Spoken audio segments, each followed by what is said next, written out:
গত দুদিন ধরে সামাজিক যোগাযোগ মাধ্যমের আলোচনায় সরকারের একজন নির্বাহী ম্যাজিস্ট্রেট রিসেট বাটনের কথা বলে সরকারের সমালোচনা করে চাকুরি বিধি ভঙ্গ করে সমালোচনার মুখে পড়েছেন উর্মি।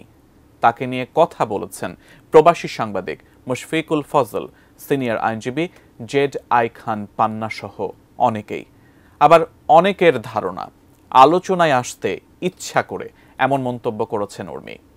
বিস্তারিত জানাচ্ছেন মোহাম্মদ সোহাগ বিশ্বাস।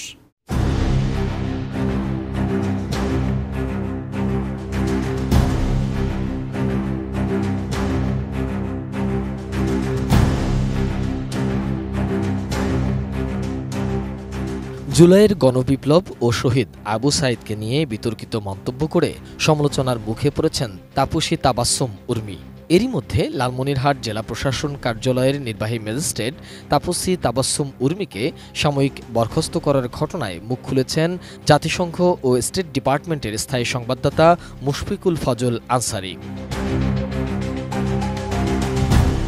মঙ্গলবার সকালে বিষয়টি নিয়ে ফেসবুকে একটি পোস্ট দেন তিনি।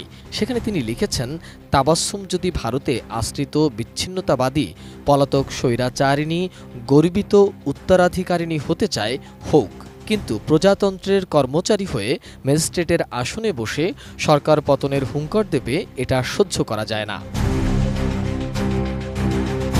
ছাত্র জনতার অভ্যুত্থানের প্রতীক হিসাবে পরিচিত আবু সাঈদকে নিয়ে ওই নির্বাহী ম্যাজিস্ট্রেটের উদ্ধত্যপূর্ণ মন্তব্যের বিষয়ে মুশফিকুল লিখেছেন, ওই সরকারি কর্মকর্তা ছাত্র জনতার বিপ্লব এবং এই বিপ্লবের মহানায়ক আবু সাঈদকে সন্ত্রাসী বলে আখ্যায়িত করেছেন।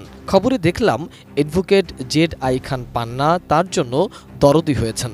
আমার জানতে চাওয়া, উকিল সাহেব যদি জানতে পারেন তার চেম্বারে কেউ একজন তাকে বিচারাঙ্গন থেকে সরিয়ে দিতে তৎপরতা শুরু করছে, তবে তিনি কি ব্যবস্থা নেবেন?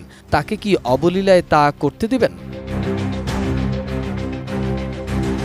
অন্তর্বর্তীকালীন সরকারকে দুর্বল মনে করার কোনো কারণ নেই জানিয়ে তিনি লিখেছেন, শোনেন, সরকার প্রধান প্রফেসর ইউনূসের উদারতাকে দুর্বলতা মনে করবেন না এবং এই সরকারকে দুর্বল ভাবার কোনো কারণ নেই।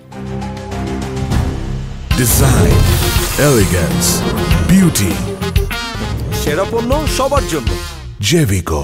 এছাড়া এ ধরনের কর্মকর্তাদের প্রতি কোনো ছাড় না দেওয়ার আহ্বান জানিয়ে এই সাংবাদিক লিখেছেন, আর সরকারের দায়িত্বশীলদের বলছি, ফ্যাসিস্টদের প্রতি বিন্দুমাত্র কোনো সহানুভূতি প্রদর্শন নয়।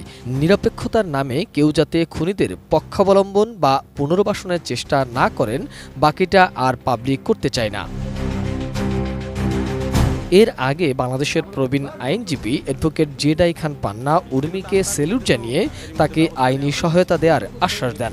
তার আইনি প্রোটেকশনের জন্য অসংখ্য আইনজীবী দাঁড়াবে। মুক্তিযুদ্ধের পক্ষে কথা বললে পরে যদি তাকে ওএসডি করা হয়, তাহলে বাংলাদেশে থাকার অধিকার কারো নাই, আমারও নাই। নাগরিকত্ব বাতিল করে দিই, স্টেটলেস হয়ে যায়, অসুবিধা কি? বাংলাদেশ গড়ছে যারা জীবন দিছে, সেই ৭১কে যদি কেউ রিসেট করতে চায়, আমরা তো ফ্ল্যাশ বাটনে দিয়ে তারে ধুয়ে মুছে পাঠাই দেবো। আমি স্যালুট করি সেই ম্যাজিস্ট্রেট, এই বয়সে এসে আমি স্যালুট করি। এমনকি সেই তাপসী তাবাসসুম উর্মিলাকে নিয়ে মন্তব্য করেছেন সোশ্যাল অ্যাক্টিভিস্ট ও লেখক পিনাকি ভট্টাচার্য। ৭ অক্টোবর সামাজিক যোগাযোগ মাধ্যম ফেসবুকে এক ভিডিও বার্তায় উর্মির বক্তব্য শুনে বিস্ময় প্রকাশ করেছেন তিনি। মোহাম্মদ সোহাগ বিশ্বাস, ডেস্ক রিপোর্ট, এটিএন নিউজ।